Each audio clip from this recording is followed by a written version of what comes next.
Today's guest is Judyanne McNamara, founder, director, and teacher at the Montreal Institute of Classical Homeopathy, aka MICH. Judyanne shares with us her incredible life-saving story of how she discovered homeopathy and how it changed her pathway to become a homeopath after years of working as a physicist and biomedical researcher. Today's episode will also be in video on YouTube and Rumble, as Judyanne will be sharing some fascinating slides with us about mitochondria and how homeopathy can affect these incredible organelles to create healing. For more information, visit www.michmontreal.com. That's www.michmontreal.com. Thanks for listening. Welcome to the Homeopathy Hangout, where we discuss all things homeopathy from around the world. And now my mum and your host, Eugenie Kruger. Hello, homies, and a very warm welcome to Homeopathy Hangouts. Today, we get to speak with Judyanne McNamara, who is the founder, director, and teacher at the Montreal Institute of Classical Homeopathy, aka MICH. Welcome, Judyanne. Thank you so much for having invited me. This is a great pleasure to be on your show, on your podcast. I really, really appreciate it. And you're doing such a wonderful service for our community. I really want to extend our gratitude on behalf of all homeopaths all over the world for the work that you're doing. So Thank you so much. I'm trying this new thing where I'm actually accepting compliments. So instead of saying, oh, no, it's nothing. So I'm going to accept your compliment and take it in. Thank you so much. I appreciate that. I am really excited for our content today. And I mentioned to you before we started recording, my husband's usually like, oh, yeah, your podcast is great. But he doesn't get super excited about it. But when I told him about our topic today, he was like, oh my gosh, that's one I have to listen to. So before we get into the good stuff, and just to tease our listeners a little bit, tell us the story of how you were first introduced to homeopathy, because your background is actually quite different. That's right. Yes. Well, the story goes is I was actually born with congenital malformations, one of which was a concave sternum, what's called pectus excavatus, so that my sternum was actually touching the spinal cord. And so my chest was like a bowl, and they really didn't expect me to survive at all. They thought I would die within the first few days in hospital, but I didn't. And so experimental surgery was eventually done, where they cut out the sternum from the ribs. But in doing so, they removed the thymus gland, which means no T cells and a very compromised immune system. So I survived on antibiotics for my life until I was in my mid-30s, and then my body just broke down. So my body gave up, and so did the doctors. They said they couldn't do anything more for me. And I was completely incapacitated. Anyway, through some fortuitous synchronicity, I was put in contact with a homeopath. I didn't know what homeopathy was at all. And within 6 months, this woman brought me back to life. And I mean, literally brought me back to life with homeopathy. And as a research scientist, I was at my peak of my career in quantum physics and biophysics, and an active researcher. And this, when this happened, I said, I've got to know more. I've got to find out how this medicine works, because it was nothing short of miraculous. And I had tried. I had been on every kind of medication and every kind of intervention, and natural and otherwise. But this was really, really marked. So that was what motivated me to study homeopathy. And then I got my degree, and I started my practice 30 years ago. And I guess the question that motivated that and has kept motivating me is, how does homeopathy work? How do the remedies really work? How do they affect the body? Wow. And what did your colleagues say at your quantum physics lab that you worked? So they must have thought you were completely nuts. Not really, because in some of the work that we had done in biophysics, we had seen biophotons. And we were quite interested in how the different cells communicated through biophotons.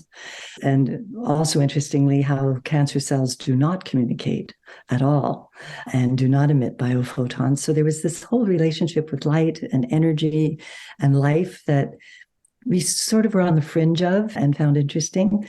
So that was my way of of explaining what I was doing was continuing the research in that direction, but with a medicine that seemed to work that way. Do you feel that your branch of science was maybe a little bit more open because of what you were doing rather than maybe other scientific colleagues that weren't working in this area? Oh, no. Had I been a chemist or a pure biologist? No. As I said, the chemists are not trained in quantum physics and really do not understand that dimension of biology. And what we're discovering now more and more is that the most crucial dimension of life is the quantum dimension, is the dimension on which the mitochondria act. And it's really the discoveries that the mitochondria are not these little beans floating in the cytoplasm of the cell. We used to, historically, we call them the powerhouses and thought that's all they did, which was a lot right there. But what we've discovered since then is that they're actually a interconnected network that surrounds the nucleus that is constantly forming synapses, and that it's like a little brain around the nucleus of every cell. And actually, our brain is modeled after the mitochondria. So this discovery of this dynamic dimension of the mitochondria around the nucleus, and also the discovery that the mitochondria are responsible for evolution, for adaptation, and for the turning on and off of oncogenes, for almost everything that goes on in the body.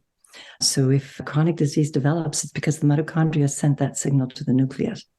So I wanted to show you. Yes, sure. Like. So for our listeners, Judyanne has got a visual that she's going to show us. So you're going to have to hop onto Rumble to see this. So Judyanne has got a very interesting looking slide up here for us. And it's really good that you've got the visual because, I did biology all throughout school and I obviously did anatomy and physiology and pathophys at college. So when I hear mitochondria and adenosine triphosphate, I just wanted to say that to sound smart. I'm not. Or when you hear about all these terms and you said we talked about synapses. So I've got images in my head and I know what that is, but for a lot of our listeners, they might not. So we've got some beautiful visuals here. And Judyanne, I want you to talk us through this and what we're seeing and what you're showing us. Also for people who are not able to make it onto the YouTube channel, we'll just try and describe it for them as much as possible.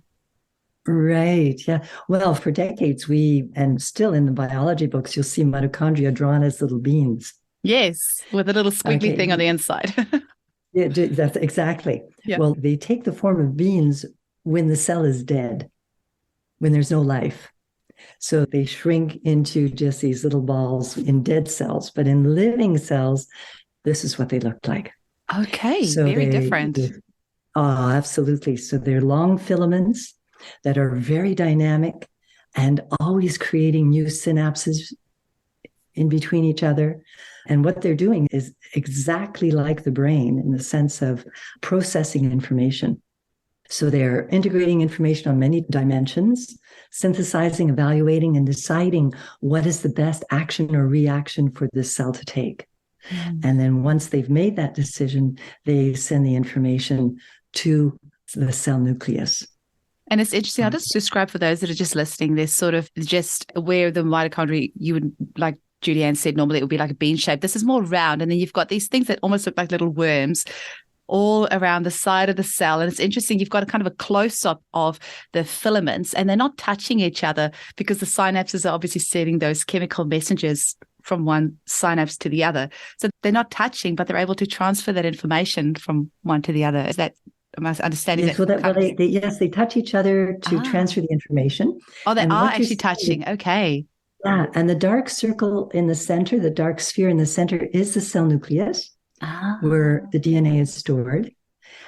And they sit all around the nucleus and basically send the information in and affect the DNA of the cell from the outside. So that's what we understand now is what happens. And so all of the process, so they're constantly monitoring inner, outer processes, our perception of our environment. Actually, I put a little slide here to show that we've shown experimentally, and I'm talking about the leading research centers like Columbia University, and they're showing that the mitochondria monitor inner, intra, and extracellular processes, our mental state, our perception of our environment, our projections, our anticipation, whatever we're stressed about, all of that is picked up instantaneously by the mitochondria. We can actually see within milliseconds the mitochondrial response to a change in our psychological state.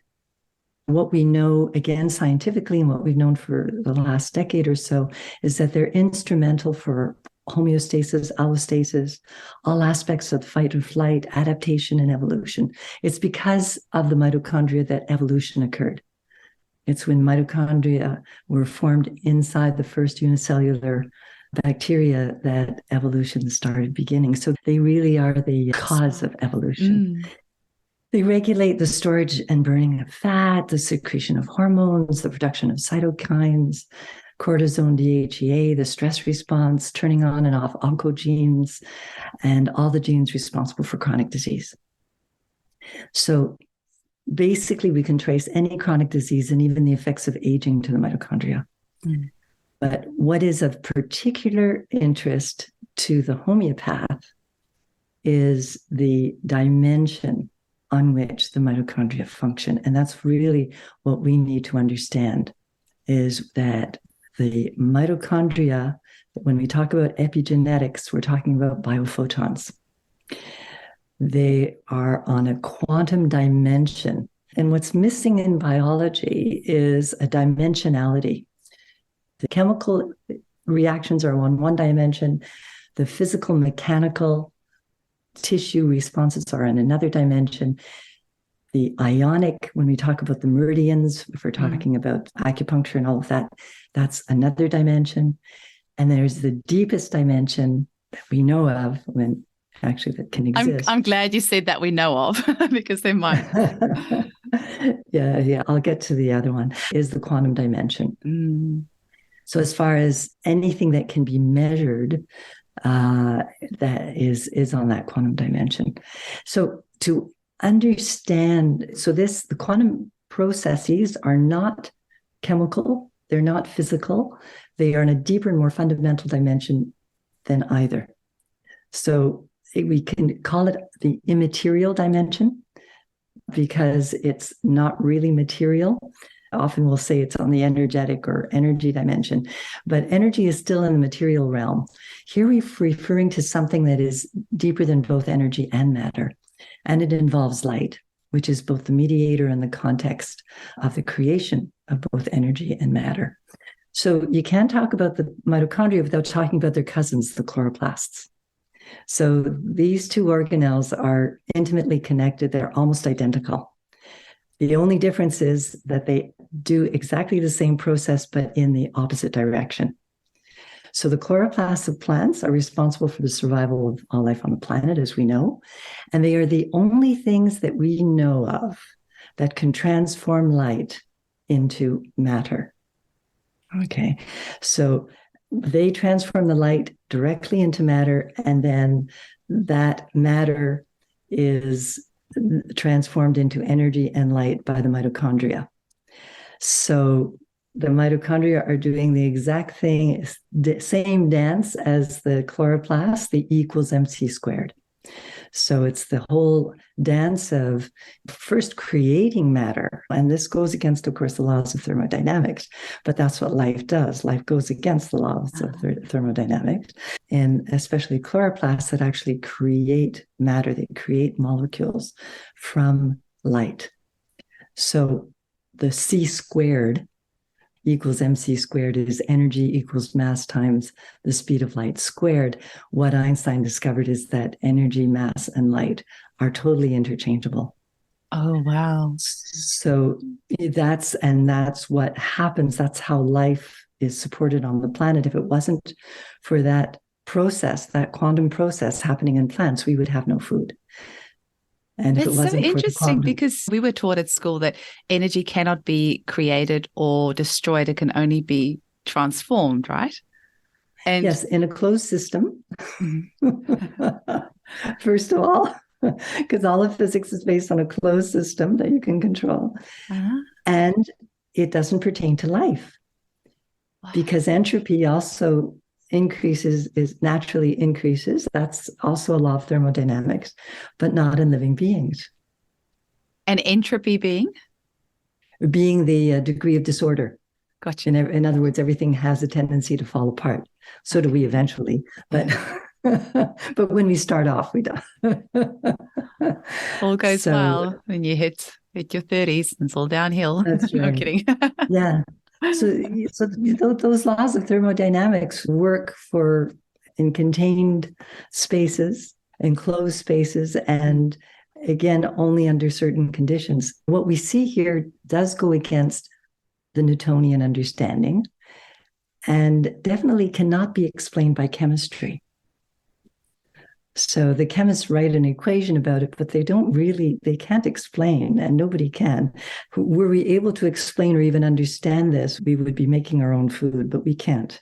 We have to rely on plants to do that because they're the only ones who can perform these quantum processes that really are what this pointing to is the reality that space, time, and matter are all products of the interplay of consciousness.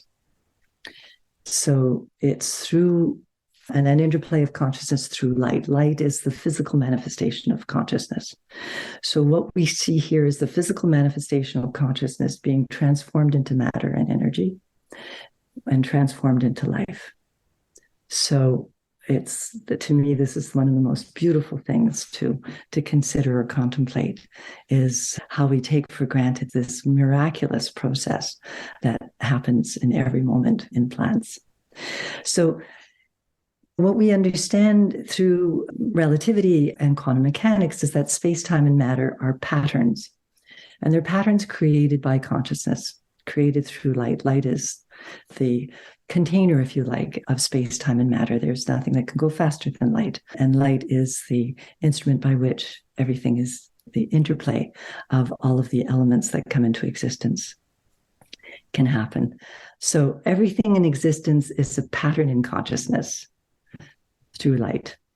And what the mitochondria pick up, because they're on that dimension, because they are manifestations right on that dimension, and that's their playground, is those patterns.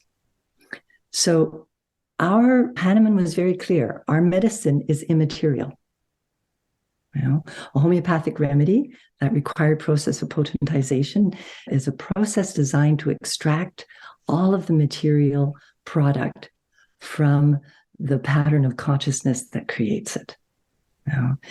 And the more the material that we extract, in other words, the higher the dilution, the more immaterial it is and the more powerful it is, because we are revealing the unique pattern of consciousness that has created that manifestation.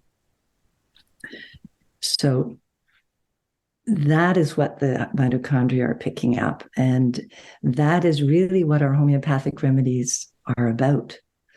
So for me, it's a fundamental understanding, because when we take a homeopathic remedy, the signal is carried, and we know this through experience, through our own experience, right? The signal is carried through the entire body to every single cell instantaneously. It's at the speed of light. So as soon as the remedy touches the saliva under our tongue, that signal is transmitted to every mitochondria in the 35 trillion cells that we have. And that's the signal that they pick up, and that's what they'll take action on. And unbelievably, Judyanne, I mean, how many times does it not even start working before the remedy has touched the saliva? I have had a video consult with a client, and I told her I'm going to give her Nat Mur, and she viscerally was like shaking all over when I said the word, and she said, I just felt something clear. Absolutely.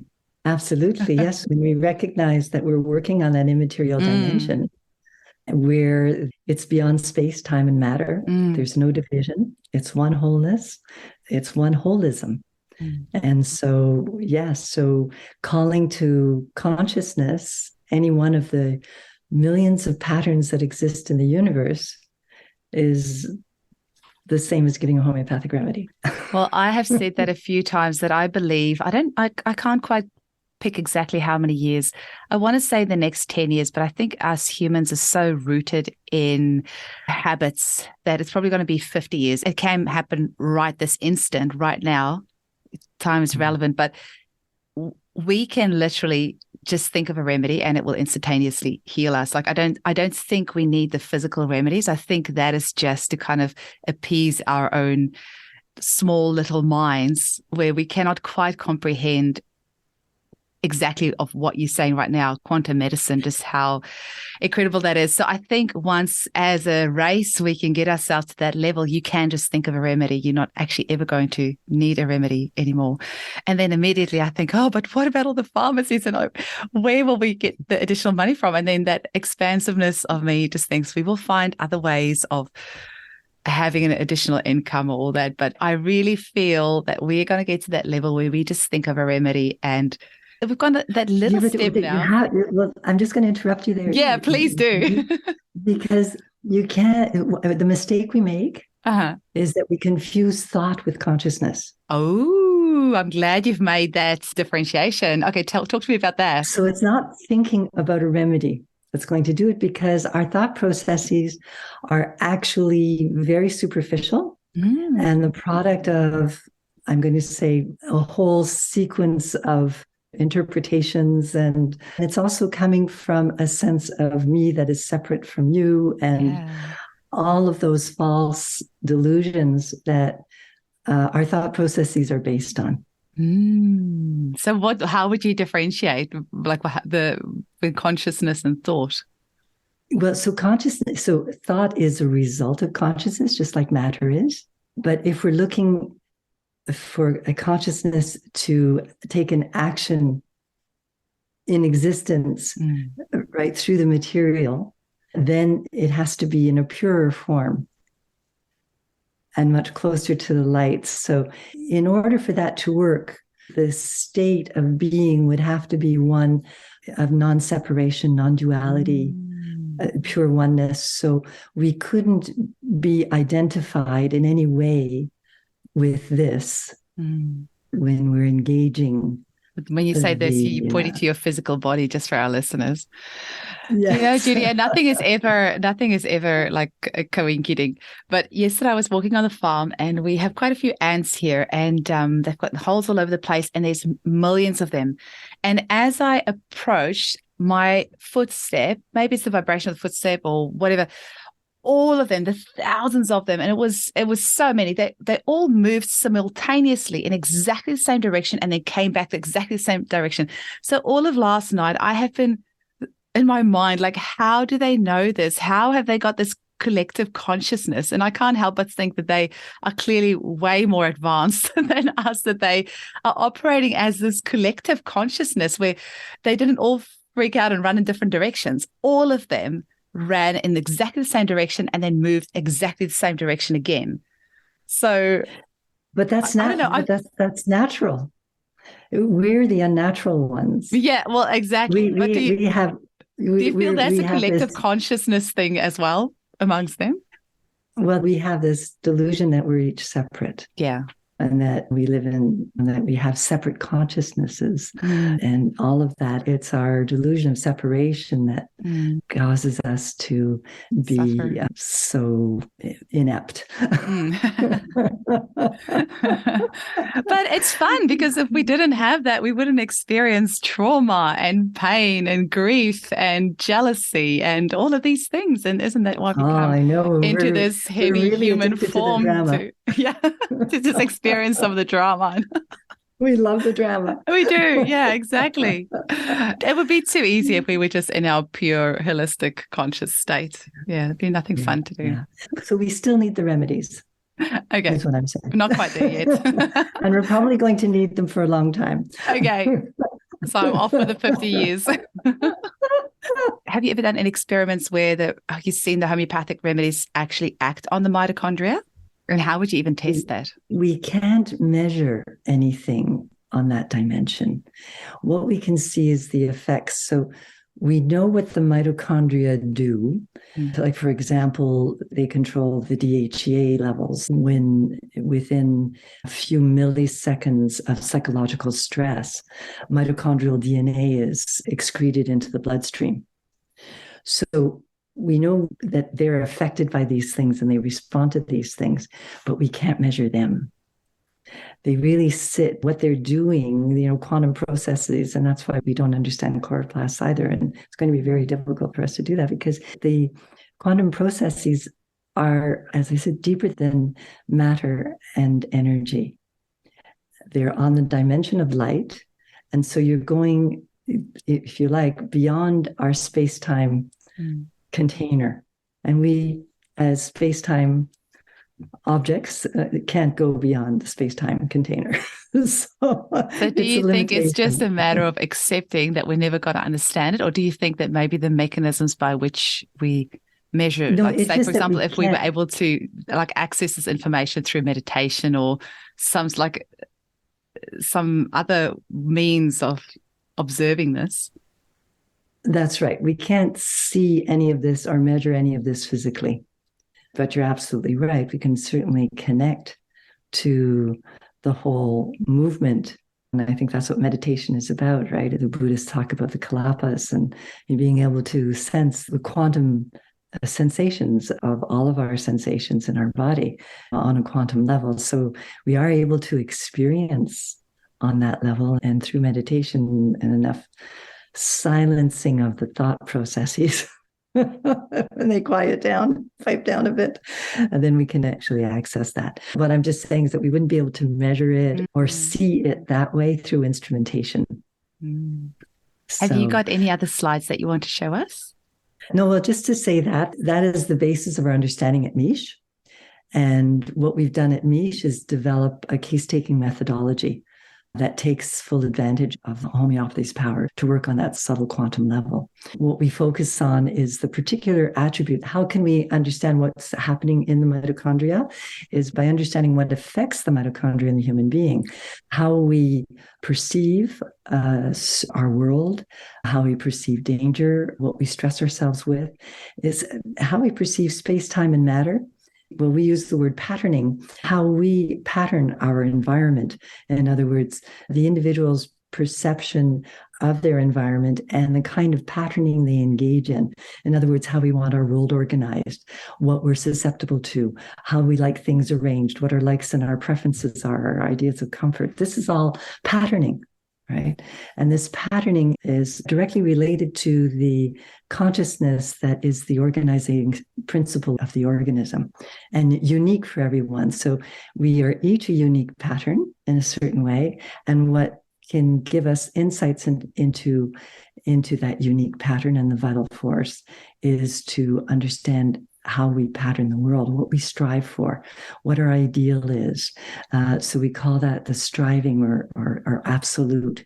And that's where our stress comes from, right? We create our stress as human beings because we hold these ideals and because we're striving for certain ideals or ideas or ways of wanting our world or ourselves or others to be, right? And that's what we're susceptible to. That's what we're sensitive to.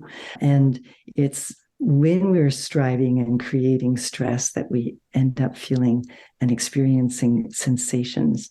And those sensations are also indications of remedies. So the stress, the striving, what we've done is we've used the old provings from the masters to extract the understanding of stress, striving, and sensation to match the patterns of striving, stress, susceptibility, and sensation that we see in the patients. So over the last 20 years, we've been able to expand the materia medica with the existing maps and the new maps coming out by the world's homeopaths so that we can, once we understand what we call the dynamic pattern of the individual, we can match that to something in nature. So holy moly. Do you offer this as like a post-grad course? Because it's something I would love to learn more about. Or is it just for your students studying homeopathy for the first time? Yes, well, it's a complete program because it's a whole new materia medica. and a whole new way of case taking and understanding the human being. So it's a whole package that also includes the oligosols and organ therapy and SAR codes and all the other ways of using homeopathy, because those are very powerful supports. But the core remedy we understand to be really the core signal to talk to the mitochondria. And then, so basically we've touched the cause and the causing element, and then we can support the whole healing process with all the other things. Yeah. I did find it interesting that it's called the Montreal Institute of Classical Homeopathy, because it doesn't, like, you know, what you're saying is I realize obviously it classical couldn't be closer to Hahnemann. Oh yeah. And I mean, I understand what you're saying, but at the same time, like, you could just imagine, I think Hahnemann would have completely loved what you're doing here. He would have been so happy that the thing that he intuitively understood over 230, 40 years, 50 years ago, that somebody has actually got a bit of an explanation for this. I think he's loving this. Oh, well, yeah. You know, it was his explanation that turned me on, right? He said that what he was talking was field effects, right? He said what causes the tides and talking to the gravitational field and the electromagnetic field. So he was pointing to the quantum dimension for what he could point to hundreds of years ago, which is amazing. So that's why it's classical. We follow Hahnemann in everything that he said, including the importance of diet and the importance of removing the maintaining causes and all of that. He never talked about addressing pathology with homeopathic remedies. Can you maybe tell us a little bit more about your school? I'm really intrigued now. What sort of courses do you offer? And I'm guessing you do online as well, or is it in person, or how does it operate? So we started off in person, doing one group every 4 years. And then we'd have all sorts of people in between saying, can I join your school? And we'd say, no, you'd have to come back in 3 years from now, or whatever. So it was very, very, very hard on a lot of people. And we also were finding it harder to get a big group of people together on the weekends. People would miss weekends. There's a wedding, there's a this, there's a that. And so we ended up having to videotape our presentations. And then so that the people who missed the weekend could watch it so that they could come the next weekend. So over time, we had all of our presentations videotaped, and we found that we were spending more time catching people up than teaching. So we started creating an online program, and we had so many people from out of town who wanted to come. It was very difficult to try to orchestrate for people from out of town and out of the country even. So we moved more and more online and moved to a mentorship. We had always been sort of an apprenticeship mentorship format, but now every single course has one-on-one time with the teacher and the mentorship that starts from the beginning to the end. It's very individualized. Right now, the cohort is about 55 people. And so there's a lot of colleagues with whom you can do the exercises that we have. And a lot of the exercises are supervised. And then, of course, we have the clinical supervision in the final level, the fourth level, where the supervisor and observers are there to do the final of the 55 cases that are handed in for the diploma. So it's incredible. And what we discovered actually is that we're actually getting better results online because people can go at their own pace. They can review things that they didn't understand, take their time. They can also get immediate help from the teachers. They get individualized attention, and they're getting a lot more attention than they would in a classroom. If you have 30 or 40 people in a classroom on a weekend, how much time are you spending with each one of them individually, you know? So it's working out really, really well. We're very happy with that. Yeah. And how long is the qualification? And would you take a complete newbie to homeopathy and then train them up to become a homeopath so they can practice after that? Is that what we're saying? And then if you had a professional homeopath that wanted to come in to learn this method, how would that look? Well, we've had quite a few homeopaths come. So, and would they follow the same program, or was that a different one? Yes, they follow the same, but of course there are things they don't have to take. They don't have to take the anatomy, physiology, pathology, pharmacology. So there's a lot of courses that don't have to be taken. The history of medicine and all of that. What we do is it's important for the person to have access to everything, because everything is taught from a holistic perspective. So even the anatomy and physiology sometimes is fun to go back. So they don't have to pay for it, nor do the quizzes, but having access is usually important. The Materia Medica needs to be revisited because we really look at the remedies. So all of the keynotes and everything are seen within the context of understanding the dynamic of what's going on in the mitochondria. So it's a much more global understanding of the remedies. And then, of course, the whole case-taking process is something that you sort of have to start from the beginning within the context of a holistic understanding and a quantum understanding and go through that. So it would just mean many less hours for the trained homeopath. But the people who have enjoyed and appreciated the training the most are the homeopaths. So you have completely inspired me, Judyanne, and you've really excited me with the possibilities of what you've said. And it's really nice hearing somebody speak so positively about the effects that homeopathy has on the body, because we just get slammed from all angles of homeopathy doesn't work, it's placebo.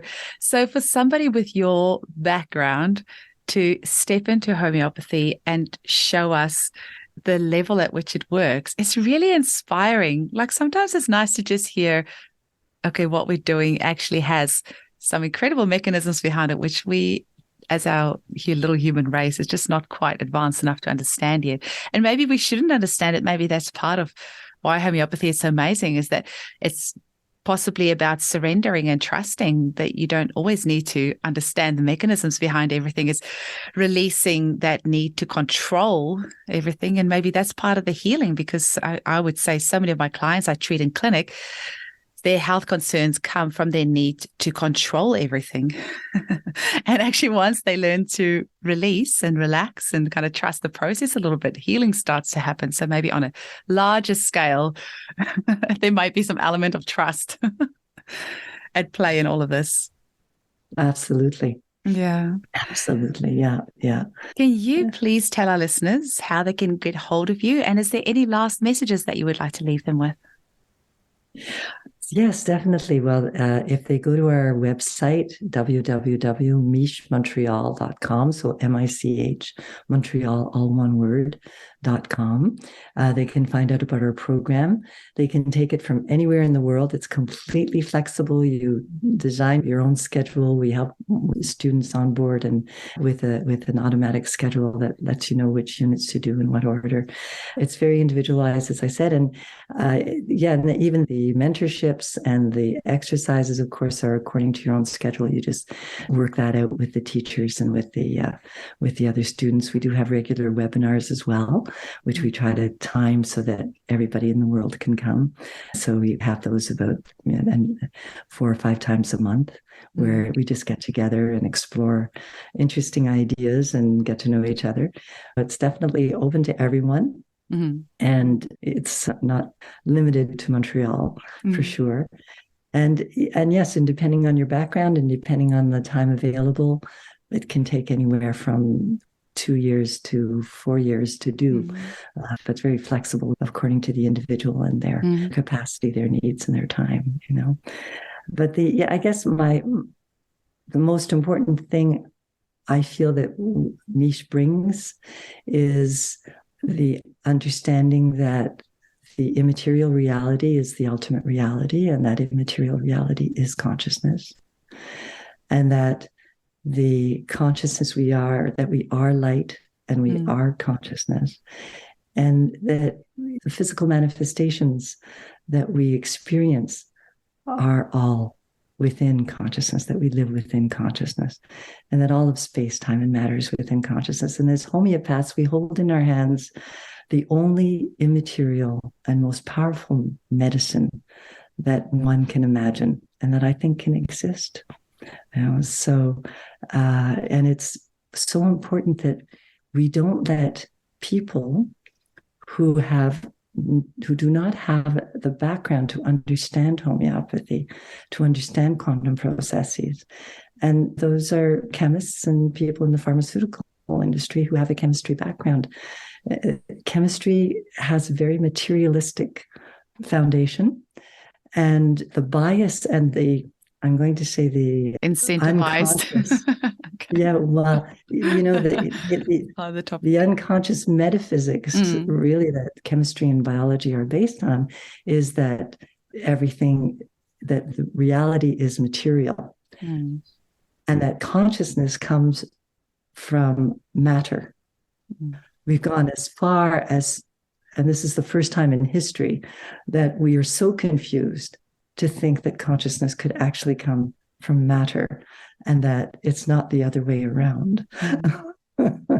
And so, as homeopaths, I think it's really important that we be clear about that, and that we understand and embrace the immaterial reality as the fundamental reality, and not be overly influenced by the materialistic paradigm that is, for a lot of scientists, they're not even aware that's a bias and an interpretation and not the reality. So I think that would help homeopathy and homeopaths a lot if we were really rooted in that understanding. Yeah. Judyanne, thank you so much. I know my husband is going to love this episode. And I know that our listeners are going to absolutely enjoy this. So thank you so much for bringing us this hope and this excitement. And I feel like you've lit a little spark in me that it's just getting me even more excited about the possibilities of homeopathy. So thank you very much for your time today. Oh, thank you, Eugenie. I really appreciate it.